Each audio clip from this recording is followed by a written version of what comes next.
Bismillahirrahmanirrahim. Assalamualaikum warahmatullahi wabarakatuh. Alhamdulillahi rabbil alamin. Wa bihi nasta'in. Wa ala umuri dunya waddin. Wa ala alihi wa ashabihi wa man tabi'ahum bi ihsanin ila yaumiddin. Allahumma salli wa sallim wa barik ala sayyidina wa habibina Muhammad wa ala alihi wa ashabihi wa man tabi'ahum bi ihsanin ila yaumil qiyamah. Amma ba'd. Kaum muslimin jamaah Masjid Al-Hidayah Purwosari yang insyaallah dimuliakan dan dirahmati Allah Azza wa Jalla, bersyukur senantiasa kita ucapkan kepada Allah Subhanahu wa taala, Zat yang telah memberikan kepada kita begitu banyak kenikmatannya. Maka hendaknya kita senantiasa berupaya dan berusaha menggunakan kenikmatan-kenikmatan ini untuk ketaatan yang dapat mendatangkan cinta Allah kepada kita semuanya. Para jemaah insyaallah dimuliakan dan dirahmati Allah Azza wa Jalla, salawat dan taslim senantiasa kita curahkan kepada Nabi agung kita, Nabi besar Muhammad sallallahu alaihi wasallam, yang kita semuanya menanti-nantikan syafaatnya pada hari kiamat nanti.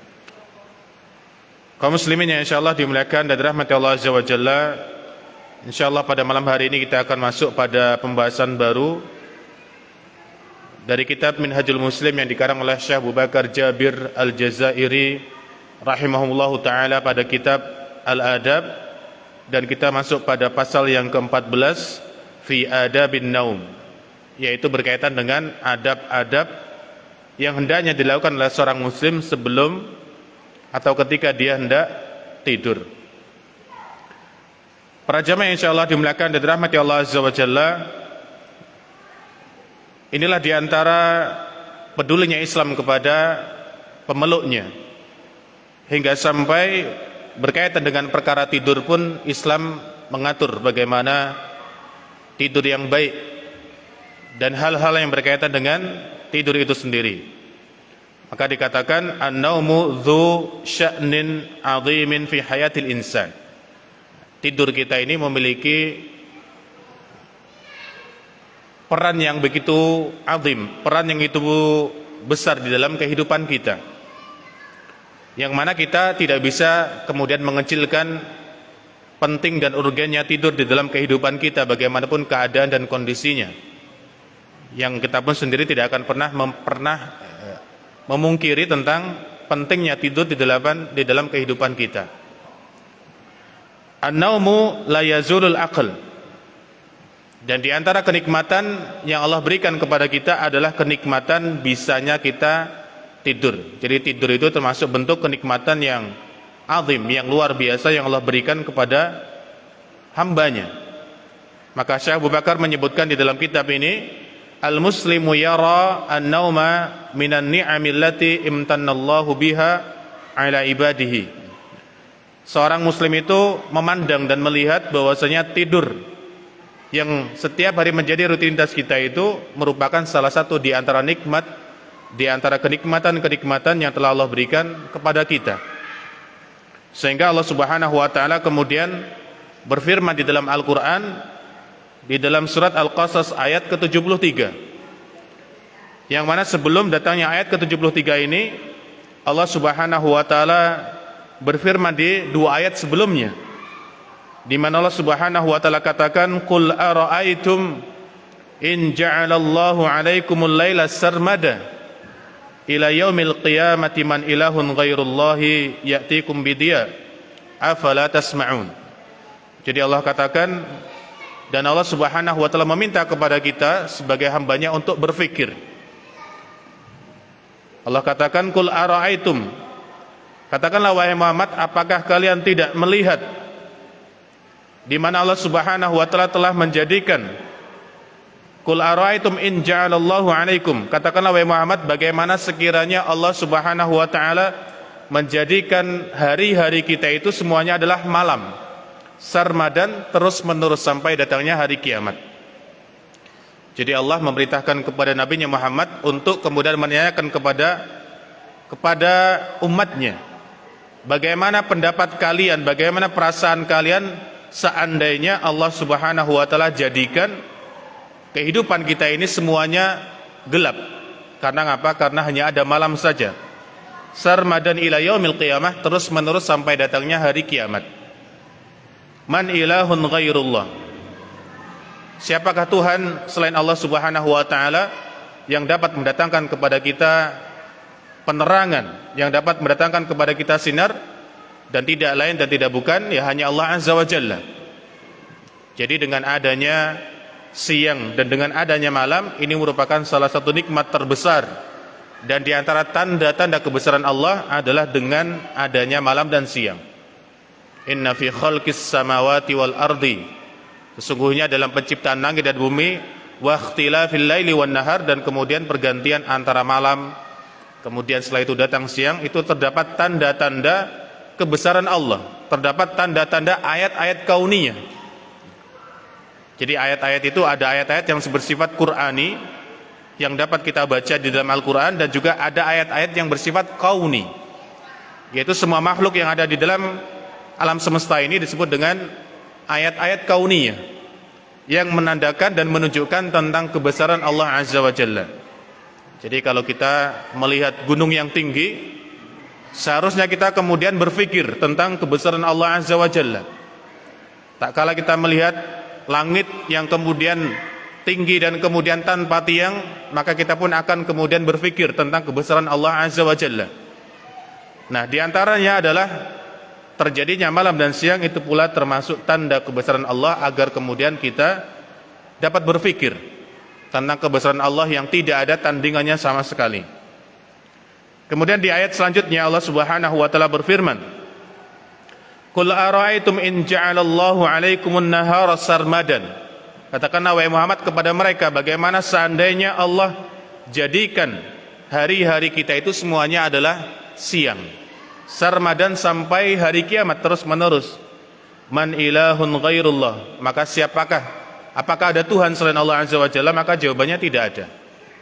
Tidak ada. Bahkan ketika Fir'aun mengatakan, Ana rabbukumul a'la, aku adalah Tuhan yang paling tinggi, maka kemudian itu pun tidak dapat membuktikan tentang kebesarannya.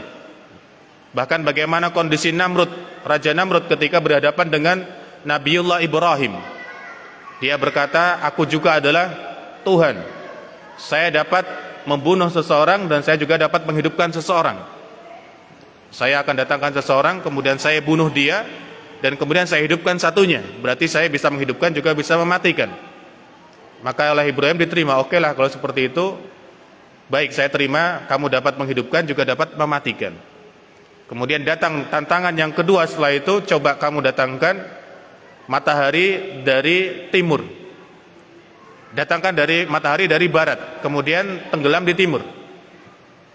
Maka fabuhital ladzi kafar, maka tidak dapat berbuat apa-apa. Nah di sini kalau kita ditanya apakah ada Tuhan selain Allah Azza wa Jalla, maka jawabannya tidak ada. Meskipun pada prakteknya kita dapati dan kita mungkin jumpai ada orang-orang yang kemudian menjadikan makhluk-makhluk yang lemah sebagai tandingan-tandingan dari Allah Azza wa Jalla. Ada yang masih mungkin di antara saudara-saudara kita yang masih meminta kepada selain Allah Azza wa Jalla. Ada yang kemudian menjadikan kuburan-kuburan para aulia, para kiai dan sebagainya sebagai tempat untuk meminta kepada selain Allah Azza wa Jalla. Maka kalau kita kemudian kaji lagi, tidak akan kita dapati ada yang dapat menandingi kekuasaan Allah Azza wa Jalla. Makanya di sini Nabi mengajak kepada kaumnya untuk berpikir bagaimana seandainya Allah jadikan hari-hari kita semuanya adalah siang. Dan kita tidak akan dapat membayangkan bagaimana seandainya hari kita semuanya siang. Ya kalau kemudian di Indonesia itu mungkin tidak terlalu. Tapi kalau seandainya kita bayangkan, kita ini sama seperti Saudi Arabia yang kemudian derajat Celcius panasnya itu di atas standar.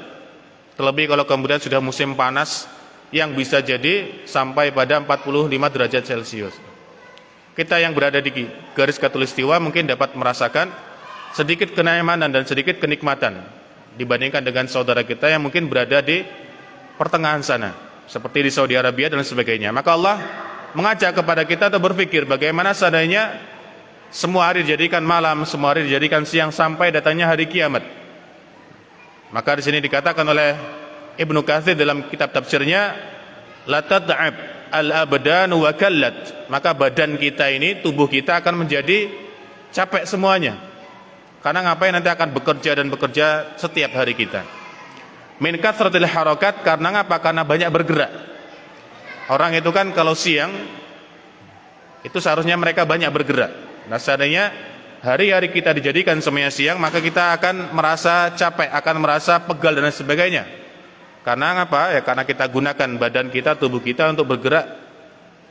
Wal asghal, dan digunakan untuk kemudian menyibukkan sesuatu. Ada yang bekerja dan lain sebagainya. Man ilahun ghairullah ya'tikum bilailin taskununa fihi afala tubsirun. Apakah ada selain Allah Subhanahu wa taala yang dapat mendatangkan malam? Maka tidak ada. Yang mana malam tersebut kata Allah Subhanahu wa taala taskununa fihi, kita gunakan untuk beristirahat. Afala tubsirun, maka apakah kalian kemudian tidak berpikir, tidak kemudian melihat bagaimana kekuasaan dan kebesaran Allah Azza wa Jalla yang ada di alam semesta ini. Maka kemudian dilanjutkan di dalam ayat yang selanjutnya, yaitu ayat dalam surat Al-Qasas ayat yang ke-73, wa min rahmatihi, maka di antara tanda rahmat Allah, di antara tanda kasih sayang Allah Subhanahu wa taala kepada hambanya, ja'ala lakumul laila wan nahar, Allah jadikan hidupan kita ini ada malam dan juga ada siang. Litaskunu fihi, untuk apa? Allah menjadikan malam untuk kita beristirahat. Ya, meskipun ada beberapa yang kemudian kelihatannya terbalik. Yang malam untuk bekerja, yang kemudian siang untuk dijadikan istirahat, ada. Tetapi aslinya Allah Subhanahu wa taala menjadikan malam itu untuk apa? Litaskunu fihi wa litabtaghu min fadlihi wa la'allakum tashkurun. Allah jadikan malam itu untuk kita beristirahat.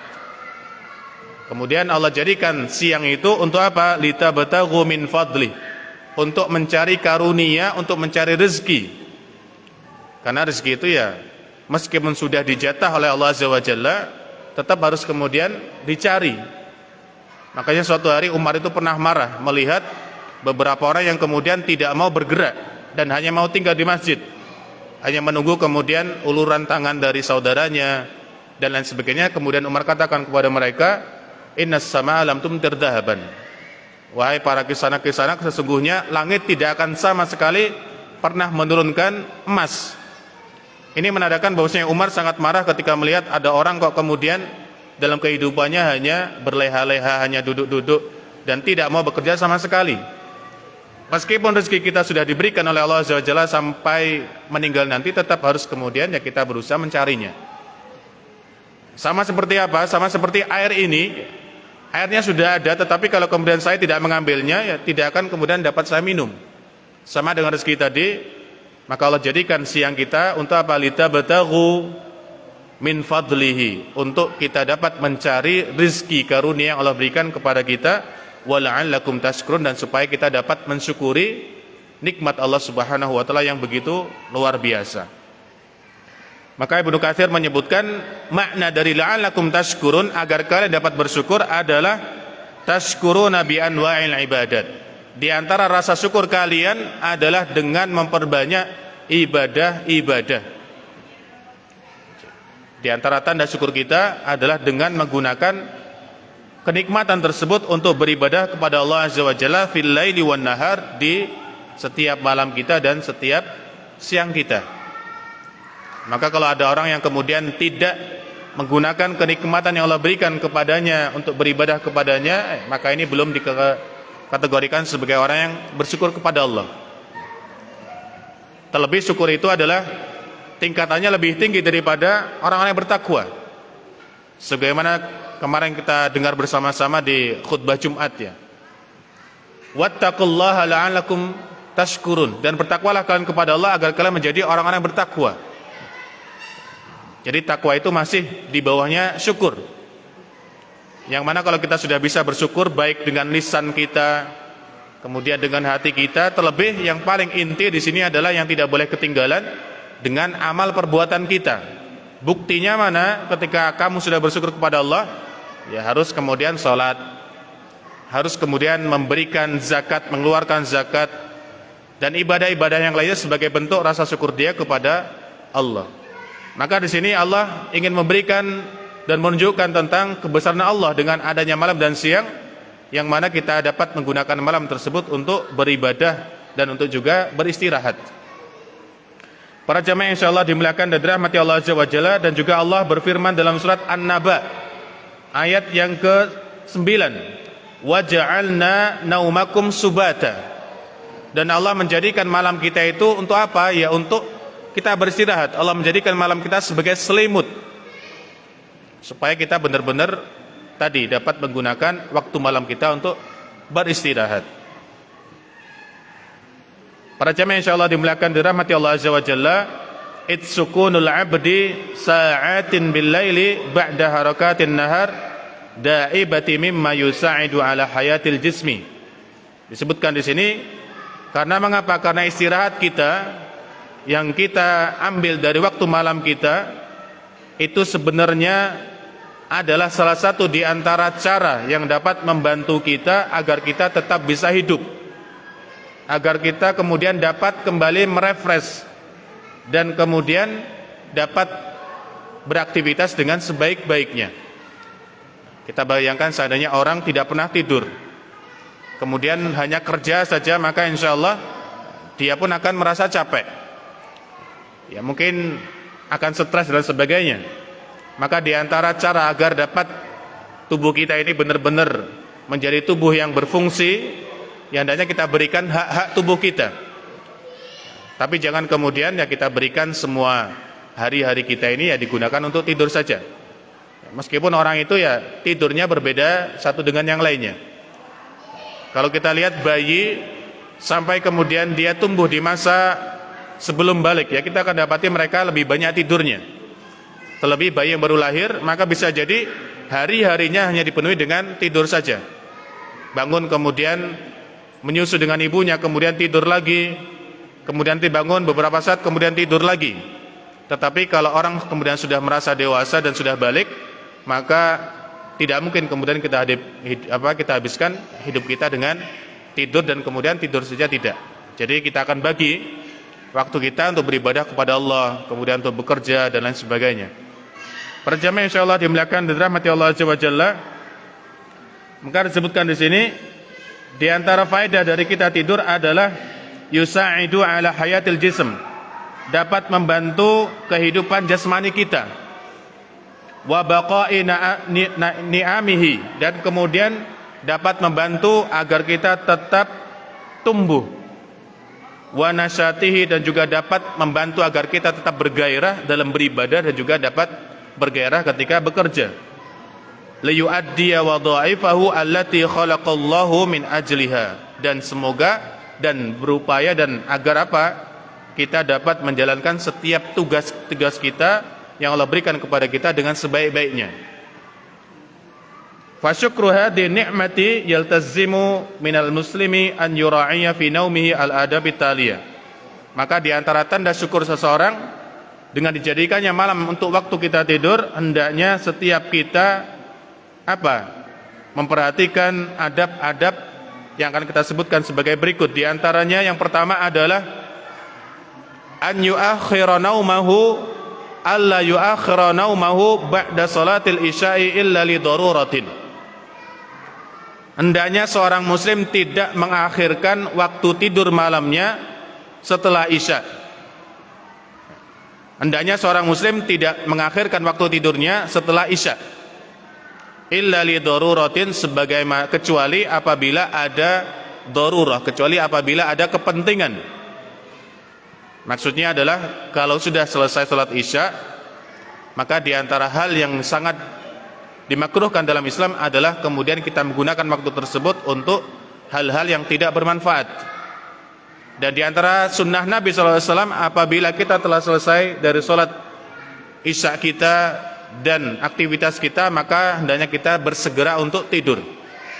Maka di sini dikatakan di antara adab yang pertama adalah hendaknya seseorang tidak mengakhirkan waktu tidurnya setelah Isya kecuali benar-benar orang tersebut sedang memiliki suatu keperluan yang hendak diselesaikan. Kamudaqarati ilmin, seperti contohnya untuk belajar. Ada seorang sahabat yang bernama Abu Hurairah radhiyallahu anhu. Beliau adalah seorang sahabat yang paling banyak meriwayatkan hadis dari Nabi sallallahu alaihi wasallam. Maka di antara kebiasaan beliau senantiasa tidur hingga larut malam.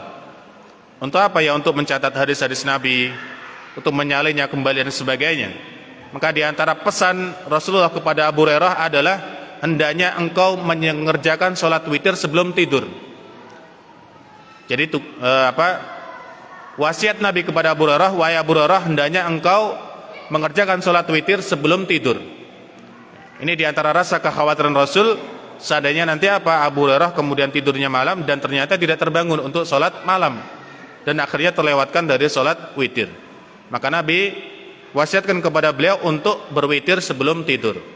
Dan ini merupakan salah satu hal yang diperbolehkan ya. Jadi kita boleh ketika sholat Isya selesai kemudian kita sambung dengan ba'diyah Isya, kita boleh langsung kemudian tutup dengan sholat witir, boleh.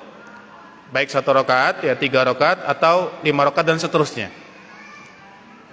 Maka di sini kita boleh menggunakan waktu malam kita setelah Isya untuk menuntut ilmu. Kita boleh. Au muhadatsati dhaifin, au muhadatsati dhaifin, atau untuk mengajak berbicara tamu kita. Kok ternyata tiba-tiba ada seseorang mengetuk pintu rumah kita setelah Isya, ya sudah, kita buka kemudian kita ajak bicara sampai keperluannya selesai. Au mu'anasati ahlin, atau kita boleh untuk tidak tidur setelah Isya apabila kita ingin kemudian bersendau gurau dengan keluarga kita.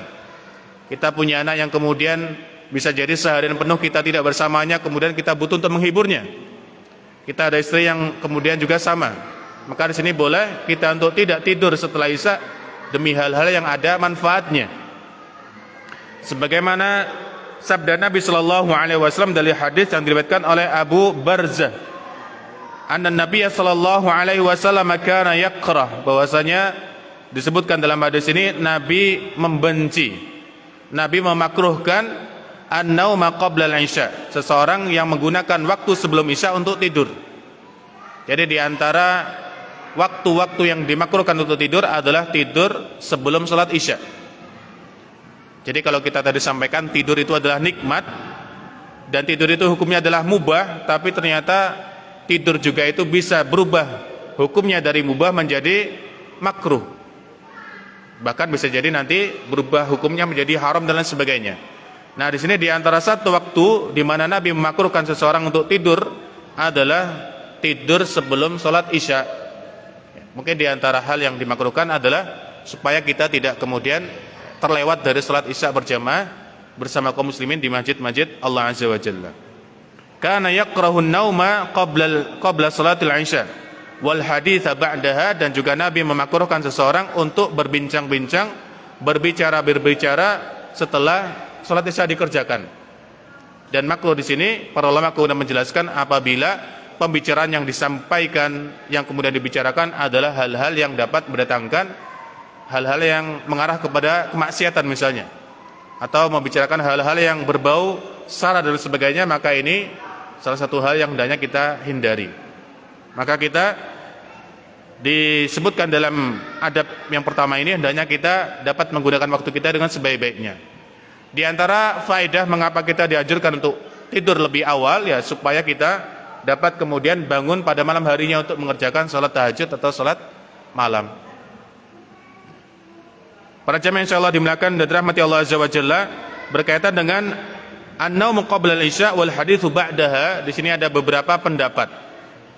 Qala Ibnu Rajab berkata, ruwiyat, telah diriwayatkan bahwasanya beberapa ulama di antaranya beberapa sahabat di antaranya adalah Umar bin Khattab, di antaranya adalah Hudzaifah bin Al-Yaman dan Aisyah radhiyallahu anha, tentang apa? Tentang makruhnya bergadang setelah sholat Isya.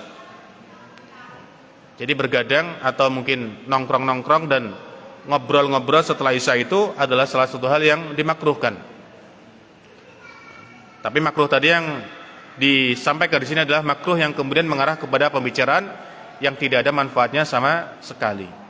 Kalau kemudian kita ada rapat, ada kemudian pembahasan yang penting, ya ini tidak masuk dalam kategori makruh di sini.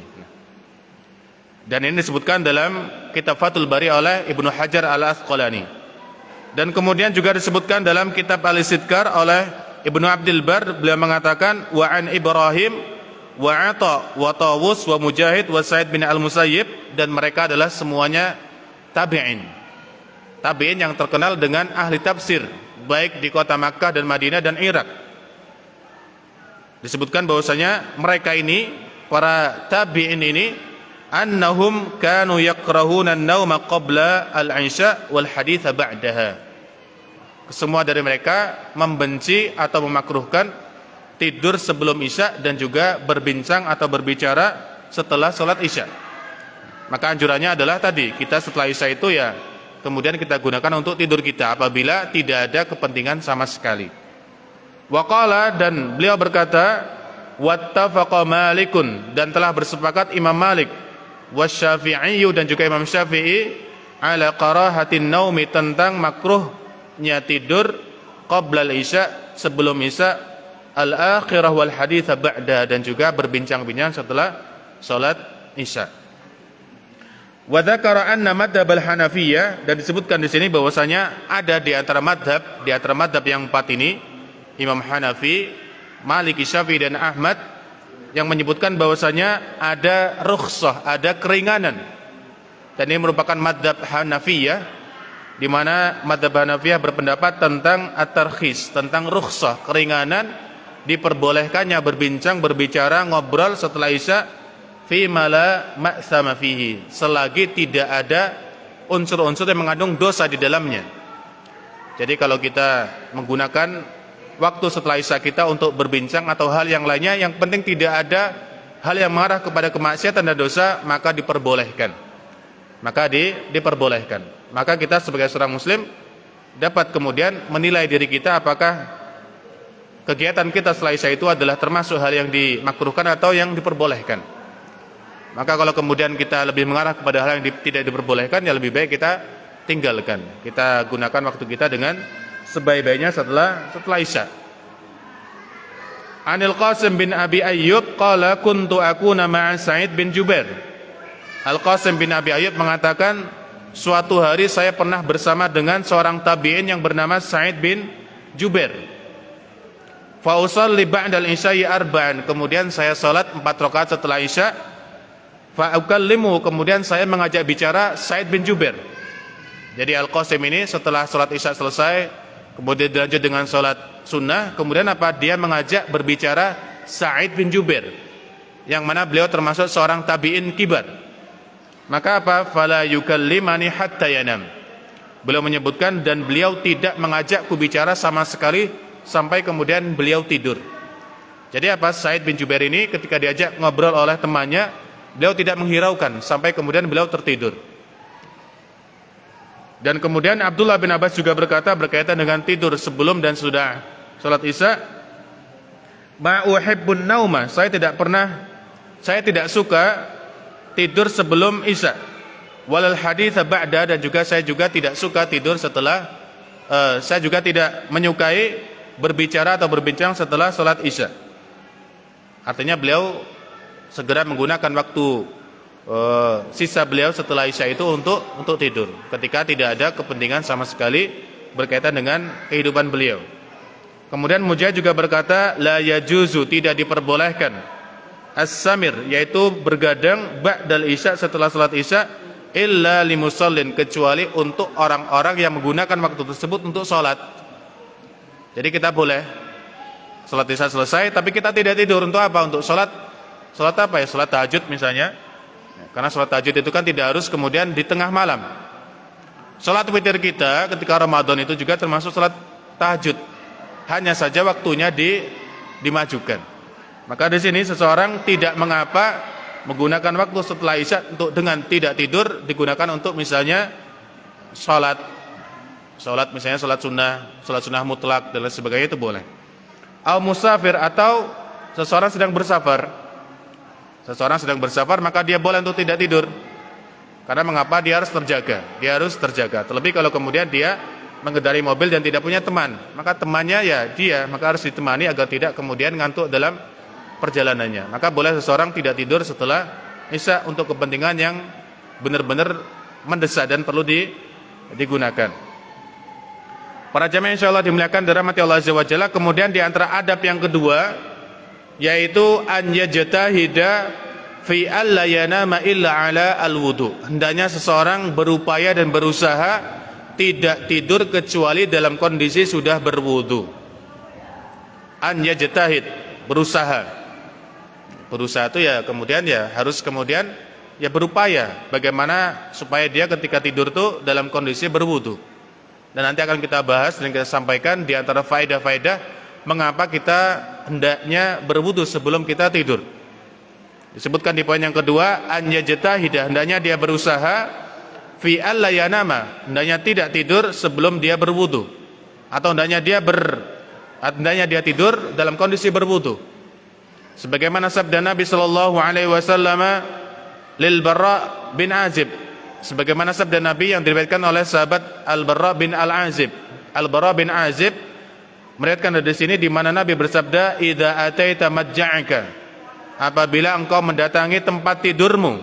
Berarti kita sudah pengen tidur. Maka apa perintah Nabi? Fatawaddo, maka berwudulah. Fatawaddo di sini menggunakan fi'il amr, kata kerja perintah yang mengarah kepada wajib tetapi tidak wajib. Berarti mengarah kepada perintah yang benar-benar dianjurkan. Wahai kaum muslimin, apabila engkau hendak tidur maka hendaknya berwudu terlebih dahulu. Wudu akali sholat, sebagaimana kamu wudu ketika pengen mengerjakan sholat. Jadi wudunya sama. Wudunya sama, dimulai dengan niat, kemudian membasuh tangan dan sebagainya. Ini sama persis dengan wudu kita ketika hendak sholat. Para jamaah insyaallah dimuliakan dirahmati Allah Azza wa Jalla, disebutkan di sini yustahabbul wudu qabla naumi, disunnahkan bagi seorang muslim apabila hendak tidur hendaknya berwudu terlebih dahulu. Hatta law kana al-insanu ala taharatin, bahkan apabila seseorang masih dalam kondisi taharah belum batal, tetap disunahkan sebelum tidur wudu lagi. Artinya apa? Memperbarui wudunya. Memperbaharui wudunya. Dan ini kalau kita kemudian kaji, ada hadis Nabi yang menyebutkan tentang fadilah berwudu. Di antara hadisnya adalah ma min abdin muslimin, tidaklah seorang hamba muslim dan tidaklah seorang hamba mukmin berwudu faghassala wajhahu, lalu dia membasuh wajahnya, kemudian apa? Kata Nabi SAW, illa kharajat, kecuali akan keluar dari ainaihi, dari kedua mata kita, khotoya, ke semua kesalahan yang pernah kita berbuat dari mata kita ini. Jadi seseorang ketika dia membasuh semua anggota badannya ini, akan keluar setiap dosa-dosa kecil yang pernah diperbuatnya. Maka tak kala kita membasuh wajah kita, dan di wajah kita ada kedua mata, ada kemudian hidung, ada kemudian mulut, maka apabila ketiga anggota badan kita ini pernah melakukan dosa-dosa kecil, insya Allah dengan wudhu kita akan dapat tergugurkan. Maka di antara sunnahnya adalah hendaknya kita tidur dalam kondisi berwudu. Kalau kita sudah berwudu berarti kita telah menggugurkan dosa-dosa kecil kita. Wa idza ghassala yadahu, dan apabila seorang muslim membasuh kedua tangannya, kharajat khotoyahu, maka akan keluar pula setiap dosa yang pernah diperbuat oleh tangan kita. Mungkin kita tidak sengaja mengambil sesuatu yang tidak berharga sebenarnya, tetapi kemudian kita tidak mengembalikan kepada saudaranya, memukul, mencubit dan sebagainya, maka insyaallah apabila wudu kita wudu dengan sebenar-benarnya akan dapat menggugurkan dosa kita. Dan apabila membasuh kemudian kepala kita disambung dengan telinga kita yang kemudian mendengarkan hal yang tidak baik, itu pun juga akan dapat menggugurkan dosa-dosa kita. Wa idza ghassala rijlahu, dan apabila kita membasuh kedua kaki kita, sama, akan keluar setiap dosa kecil yang pernah kita gunakan untuk melangkah ke tempat-tempat yang mungkin tidak baik. Maka ini adalah kebaikan apabila kita tidur kemudian dalam kondisi berwudu. Kita dalam kondisi bersih sebelum tidur.